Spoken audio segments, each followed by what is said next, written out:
تو میں عرض کر رہا تھا کہ جنہیں قرآن سے عشق ہو جاتا ہے، جنہیں قرآن سے پیار ہو جاتا ہے، وہ قرآن کے اسرار و رموز کو اپنا اوڑھنا بچھونا بنا لیتے ہیں، وہ پھر قرآن کے عادی ہو جاتے ہیں، وہ پھر قرآن میں ڈوب جاتے ہیں، وہ پھر قرآن کے رنگ میں رنگ جاتے ہیں۔ صبغت اللہ کا تو ذکر ہے، ویسے ہی قرآن میں اللہ کے رنگ میں رنگ جانا، تو وہ بھی قرآن کے رنگ میں رنگ جاتے ہیں۔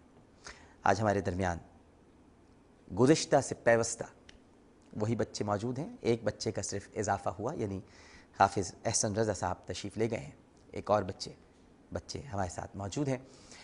سب سے پہلے تو میں ان کے استاد کا تعارف کرا دوں۔ آپ استاذ الحدیث ہیں، نائب محتمم جامعہ دارالعلوم الصفہ، اور اس کے علاوہ سابق مفتی اور استاذ جامعہ دارالعلوم کراچی۔ ہمارے ساتھ موجود ہیں مفتی محمد زبیر صاحب۔ السلام علیکم۔ وعلیکم السلام ورحمۃ اللہ۔ مزاج گرامی، اللہ کا شکر الحمدللہ۔ ان کے ساتھ جامعہ دارالعلوم الصفہ کے طالب علم، بڑے ذہین ہیں ماشاءاللہ۔ پہلے پروگرام میں آپ نے ان کی ذہانت ملاحظہ فرمائی۔ قرآنی کمپیوٹر مشہور ہیں، بلکہ قرآنی کمپیوٹر ہیں، اور جو بچے قرآنی کمپیوٹر ہیں ان کے مانیٹر بھی ہیں۔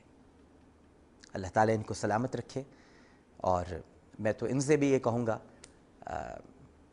کہ یہ ہمارے لیے دعا کریں، کیونکہ جو بچہ راتوں کو اٹھ کر قرآن پڑھتا ہو، پچھلے پروگرام میں مفتی زبیر صاحب نے بتایا کہ ان کے والدین ان سے کہتے یہی ہیں کہ بیٹا سو جایا کرو، لیکن جب دیکھتے ہیں تو ان کے ہاتھ میں قرآن ہوتا ہے، قرآن پڑھ رہے ہوتے ہیں راتوں کو۔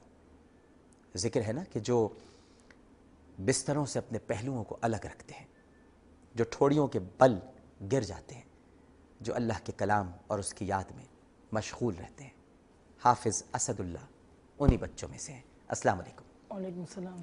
مزاج گرامی بخیر؟ شکر الحمدللہ۔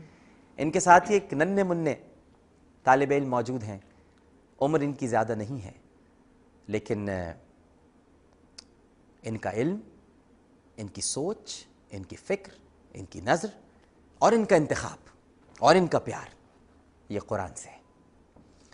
قرآن کی محبت ان کے دل میں جاگزی ہے، اسی سے پیار کرتے ہیں، وہی ان کا سب کچھ ہے، اسی میں سکون بھی تلاش کرتے ہیں اور علم بھی تلاش کرتے ہیں۔ نام بھی بڑا خوبصورت ہے، اتنا پیارا نام ہے ان کا، اسد اللہ۔ تو بھائی اللہ کے شیر ہو ہی گئے، تو اب ان سے تو ویسے بھی ڈرنا چاہیے، تو اللہ کے شیر ہے ماشاءاللہ۔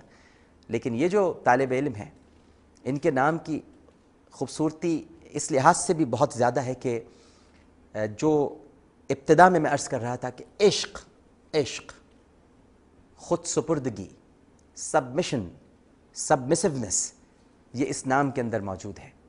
یہ نام اگر نہ ہوتا تو نبی کریم صلی اللہ علیہ وآلہ وسلم کی یہ حدیث ہماری نگاہوں کے سامنے کبھی نہ آتی کہ اے بلال، کیا بات ہے کہ تیرے قدموں کی چاپ میں جنت میں آگے سنتا ہوں۔ تشریف فرمائے ہمارے ساتھ حافظ محمد بلال۔ السلام علیکم۔ وعلیکم السلام۔ مزاج گرامی بخیر آپ کے؟ ٹھیک ہیں؟ طبیعت صحیح آپ کی؟ ماشاءاللہ۔ پروگرام کی فارمیٹ کے مطابق ہم چلتے ہیں کال کی طرف۔ ویسے تو مفتی صاحب سے گفتگو کا آغاز کرنا تھا، لیکن ایک کالر ہمارے ساتھ موجود ہیں، پہلے ان سے بات کر لیتے ہیں۔ یہ گزشتہ سے پیوستہ پروگرام ہے، تو جو اس پروگرام کو دیکھ رہے ہیں انہیں معلوم ہے کہ سوالات کیا کر دیں، تو کالر سے گزارش کروں گا کہ یہ قرآنی کمپیوٹر بچے ہیں تو وہی سوال کریں جو ان سے مناسبت رکھتا ہو اور ان سے متعلق ہو۔ السلام علیکم۔ وعلیکم السلام ڈاکٹر صاحب، کیا حال ہے آپ کا؟ الحمدللہ جناب، کون صاحب بات کر رہے ہیں؟ میں محمد نعیم بات کر رہا ہوں۔ ڈاکٹر صاحب، یہ بچے پچھلے پروگرام میں ہم نے دیکھا ان کو، تو آپ نے کہا کہ کال لی جائے گی، لیکن میں انتظار میں تھا۔ تو ابھی میرا سوال ہے ان سے جی کہ سورۃ یاسین کی آیت نمبر 88 سنائیں جی۔ سورہ یاسین کی آیت نمبر 88۔ جی حافظ اسد اللہ صاحب۔ 88۔ سورہ یاسین میں کل 83 آیتیں ہیں جناب دیکھیں جی، آپ ہیں لائن پر موجود؟ خیر ڈراپ ہو گئی، تو اگر کوئی امتحان لینے کی بھی کوشش کرے گا تو اسے بھی جواب دے دیں گے، یعنی امتحان نہیں لیا جا سکتا آپ کا۔ ٹھیک ہے، بالکل صحیح۔ مفتی صاحب، ایک سوال میں پچھلے پروگرام میں بھی سوچ رہا تھا کہ آپ سے کروں گا، اور یہ یقیناً ناظرین کے ذہنوں میں بھی ہوگا کہ کیا آپ کے ادارے سے صرف یہی 3 بچے جو ابھی ہمارے سامنے آئے، اب تو بلال صاحب بھی آ گئے، یہی تیار ہوئے ہیں، یا ان جیسے اور بھی حافظ بچے ہیں جن میں یہ صلاحیتیں موجود ہیں؟ ڈاکٹر صاحب، صورتحال یہ ہے کہ اب ہمارے ہاں ادارے میں دارالعلوم الصفہ سعید آباد کے اندر اس نظام کی ابتدا کرنے والے تو قاری عبدالستار صاحب جو ان کے استاد صاحب ہیں، پھر ان کے نگران مفتی محمد شعیب صاحب، ان کی محنت ہے۔ اب ماشاءاللہ 9 بچے تیار ہو چکے ہیں، اور عجیب آپ کو دلچسپ بات بتاؤں، اس ادارے کے اندر بچے کا قرآن کریم حفظ کر لینا یہ کوئی اب کمال نہیں رہا۔ اب یہ بچوں میں آپس کے اندر باتیں ہوتی ہیں کہ اگر کوئی یہ کہے کہ مجھے قرآن پکا یاد ہے یا مجھے حفظ پکا یاد ہے تو یہ اب کوئی کارنامہ نہیں رہا۔ بچے ایک دوسرے سے یہ سوال کرتے ہیں آیت نمبر کے حساب سے تمہیں کتنے سپارے یاد ہیں؟ اچھا ماشاءاللہ جی اب یہ بتاؤ کہ اس فلاں منزل میں کل آیتیں کتنی، رکوع کتنے، اور کلمات کتنے، حروف کتنے، زبریں کتنی، زیریں کتنی، پیش کتنے، جزم کتنے، غنے کتنے، مدیں کتنی۔ اب جس کو اس ترتیب سے سپارے یاد ہیں، اب چنانچہ وہاں ایک فضا بن گئی ہے۔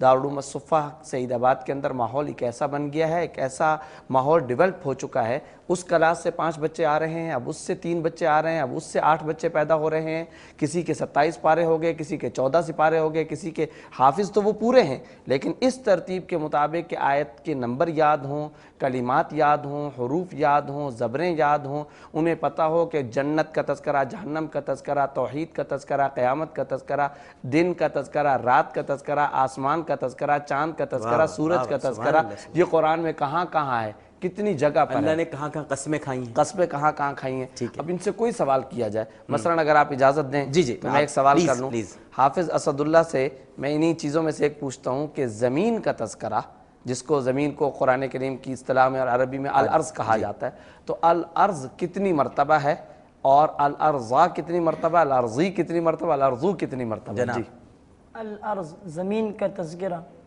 پورے قرآن مجید میں 451 مرتبہ ہے۔ الارضی زیر کے ساتھ 331 مرتبہ، الارضو پیش کے ساتھ 34 مرتبہ ہے، الارضا زبر کے ساتھ 84 مرتبہ ہے۔ سبحان اللہ، ماشاءاللہ ماشاءاللہ۔ اسی طرح سے اب مثلا یہ اب حافظ بلال چونکہ اب ہمارے پینل کے نئے رکن چھوٹے سے ہیں، جی جی ماشاءاللہ۔ اب یہ جتنے چھوٹے ہیں اللہ نے قرآن کریم کا معجزہ ان کے اندر اتنا بڑا سما دیا ہے، سبحان اللہ۔ اور وہ جو آپ صلی اللہ علیہ وسلم کی اصل میں حدیث تھی کہ ھذا الکتاب لا تنقضی عجائبہ، آپ صلی اللہ علیہ وسلم نے خود ہی فرما دیا تھا یہ ایک ایسی کتاب ہے کہ اس کے عجائبات ہر زمانے میں ختم نہیں ہوں گے، ہر زمانے میں اس سے متعلق لوگوں کو حیران کرنے والی چیزیں پیدا ہوتی رہیں گی۔ اب دیکھیے تاتاریوں نے جب تفسیروں کو جلایا تھا اس میں قرآن کریم کی ایسی تفسیریں بھی تھیں جو 1550 جلدوں پر مشتمل تھیں، 750 جلد پر مشتمل بھی قرآن کریم کی تفسیر تھی، ایک ایسی بھی قرآن کی تفسیر لکھی گئی ہے جو بغیر نقطوں کے ہے۔ تو ہر زمانے میں وہ قرآن کا معجزہ ظاہر ہوتا رہا۔ آج عرب کے علماء، عجم کے علماء ان بچوں کو دیکھنے کے بعد اس بات پر اتفاق کر چکے ہیں کہ موجودہ دور کا قرآن کریم کا معجزہ یہ بچے ہیں۔